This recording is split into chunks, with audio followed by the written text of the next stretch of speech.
Well, hello, my YouTube friend. Today it is my pleasure to present you my newest acquisition, the hybrid moment collaboration between Sean Kendrick and David Mosier. I just received that knife, and you know me. I mean, I don't need to wait a lot of time now to make a review about a knife, and this knife made me want to make a review. As always, like a passionate review. So of course. It's not going to be a long-term review. It's going to be more of an overview as usual. But if anything, I think that I acquired in time the ability to judge and to be able to judge my knives almost instantly. And some knives are really deceiving, and you expect a lot of things and you don't get them. Some knives are really driving you crazy, and maybe this is one of those knives, because instantly I knew that this one would be a keeper. I don't know any reason that would make me want to part with this knife, because it has everything in it. I mean, it's hefty, it's small in the same time, it's well designed. I mean, the craft is there, the artistry also. I mean, there is everything I like about this knife, and this is what we're going to discuss about. But it's also a great EDC format. That's why actually they made, sorry about that, they made a mid-tech version made by Riate. So this is the full custom, of course. I don't know why I say of course, but you know me, I tend to spend way more than my share on knives. So basically, I'm trying to focus only on customs lately. But for those of you who cannot afford or cannot get this knife, because it's hard to get a nice custom hybrid moment. And then it's expensive. I mean, the secondary market went crazy the last 3 years. And, it's one of those knives where you have to pay a premium to get it, of course. Again, of course. I don't know why. That's stupid. Sorry about that. So you have the Riate version, which basically it's exactly the same knife. I mean, nothing really differ from that, but the finish will be like a full titanium scale with a S35VN, I think, blade. Whatever, exactly the same design, and from what I understand, because I didn't get those knives in hand, they look to be really well done. But I held already Riate knives, and for sure I can tell you that the quality is there. David is doing a great job making fantastic quality, and you can tell, by the fact that a lot of makers from United States and everything and designer chose him to make his knives, considering that he's in China. I mean, it speaks volumes. The quality is definitely there, because you can be sure that those guys wouldn't want to trade with Chinese factories if it was not it. So, Riate is kind of different than the other Chinese companies that make, like crappy things with low quality control. Whatever, this is not the matter of the day. What I wanted to say is that you can, if you like the design and you like to have like that kind of EDC, it's something that you can get more easily through Riate. So what do we have here?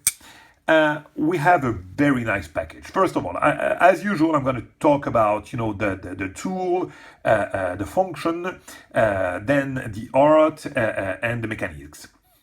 What about the function? This is supposed to be a tool. So as a tool, it's a fantastic little EDC, really fantastic. The size of it is like 7¼ inch long. This is a 3-inch blade, probably my favorite blade size for now. The blade shape is a clip point with this nice ramp that you have here, very nice and effective jimping here, and the cutting length is really great. I mean, of course you have this curve here, so when you want to slice, I mean, you want to move your wrist, but this is a full length. I mean, the 3-inch is very well used. The ricasso is really small here. So yeah, as a user, it's just fantastic. The tip is, yeah, it is strong, so you can thrust, you can slice. I wouldn't go as far as prying with this one. At least, I mean, I wouldn't go as far as only cutting paper and small things with this one, because that's I mean, you know me, you know that I like to use my knives, but I use them, I think, and I'd like to think about that, I use them accurately, considering that those are really, really expensive knives. So you don't know what can happen, you know, in case I want to resell, I don't want to spoil those knives. So I want to, and I'm trying to keep them in the best shape as possible, and I still have, you know, like usual knives that I carry for EDC, of course. But that knife can perform and can be used as EDC without, I mean, the way I use it, remember that I live in Paris, so that's a suburban use, and I'm not gonna go camping, I'm not gonna go doing crazy things about that. And for that matter, this finish with that custom can be used easily for me on a daily basis. Why? Because, you know, the blade has this really deep and dark, I don't know what I would call it, a stonewash maybe, I don't know, it's really strange. You have this dark finish with some reflection. Look at that. I absolutely adore this finish, just adore it. Of course, I love David Mosier hand rub, but I discussed with him, and I think that he's he's getting a little bit lazy and tired of using his thumbs to get a nice hand rub. But honestly, I absolutely adore that finish. This is really resistant, and you can do whatever you want with that. That won't mark. And also, of course, you have again, this, of course, stupid. You have those material that are really nicely, I mean, those materials, sorry, that are well thought for EDC, because you have that micarta, that is, I mean, the material for EDC, of course. I mean, I think that that would be my newest, after Awesome, I would use, of course, instead of. Awesome now. No, so I'm losing my mind. I'm sorry about that. This bolster is zirconium, and with this matte, I've talked about that already. I absolutely adore this matte finish that you have on the zirconium. And when you use not a lot of zirconium, I love it because it's, you know, it's really dark, darker than what you get with titanium. And I like the fact that, you know, you can use some touches, some accents of zirconium, because on the small knife like that, with only a bolster, a back spacer, and a clip, it doesn't bring that much of a weight. You know, that I used to have like full zirconium scale or something like that. This is absolutely stupid, especially on a bigger knife, because it brings so much weight that it's not even, I mean, it's a brick. You cannot use that, you cannot carry that. This knife, I haven't measured it, and you know that I don't care about that, but I can tell you one thing, is that you don't feel really the zirconium. Of course, it's a little bit heavier than what you can have with the titanium, but believe me, it's nothing. I mean, if you don't know that it's zirconium and you get this knife in hands like that, you would say that it's a really nice weight for a EDC. So let's discuss about, yeah, the material. Okay, we discussed about that. I like the micarta. It's one of my favorite material. I like the zirconium. I like the fact that he made this kind of finish on the bolster that is not a color actually, but you have this, you know, lighter gray finish on the zirconium. It's really, really nice, and the pivot appears to be and to have the same finish as zirconium.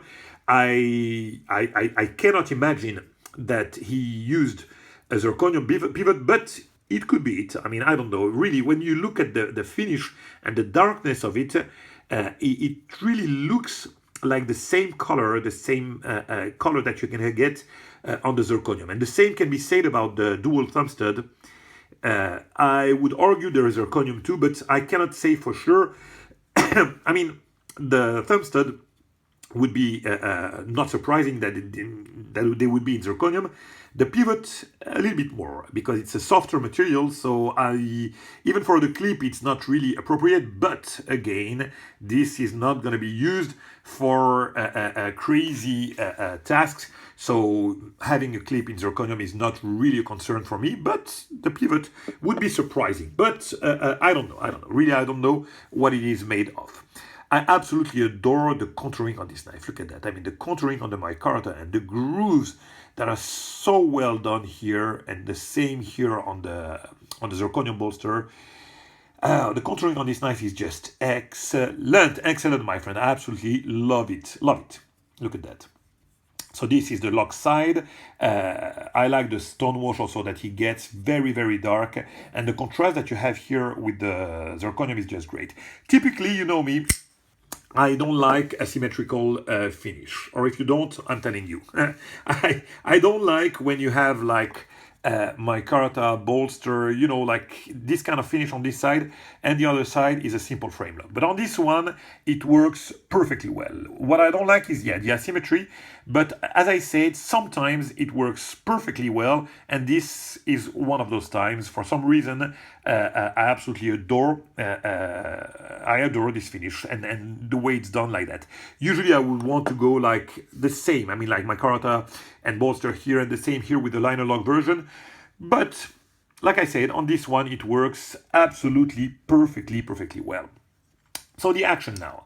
The action is splendid. You have one of the greatest detent that I can get with a thumb stud, and I mean, it's a strong detent. This you can hear it. You won't break it for sure. You can only, I would argue, you can only deploy it by flicking it. You know, like this way. Because if you want to deploy it smoothly, you can, of course. You see, but it's not going to be as, you know, with the pulp. You cannot deploy it as smooth. You have to really use it like that. But you have to break the detent, which is strong, but. I love it. I love to flick my knives like that with any fingers. Look at that. Index. You can use the middle, and you can even use probably the fourth. I haven't tried, but yeah, it's such a nice detent that it's not really hard to break it. And when it flicks like a rocket. And when it's on bearings, and when the noise of the detent is just insane. Look at that. It's perfectly centered, and it's sucked inside absolutely greatly. The engagement is fantastic. It's rock solid, no movement whatsoever, and you can disengage it without, look at that, absolutely no stiffness. It's effortless. The cut is well done. The tension is great.